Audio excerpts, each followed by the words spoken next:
آج دنیا کا معمول ہے، کوئی کہتا ہے سردار بہتر ہے، کوئی کہتا ہے زمیندار بہتر ہے، کوئی کہتا ہے دنیا دار بہتر ہے، کوئی کہتا ہے مالدار بہتر ہے، کوئی کہتا ہے وزیر بہتر ہے، کوئی کہتا ہے مشیر بہتر ہے، کوئی کہتا ہے فلاں بہتر ہے۔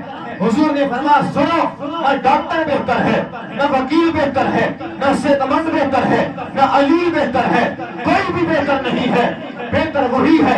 خیرکم من تعلم القرآن وعلمہ، تم میں سے بہتر وہی ہے جو قرآن پڑھتا ہے یا قرآن پڑھاتا ہے۔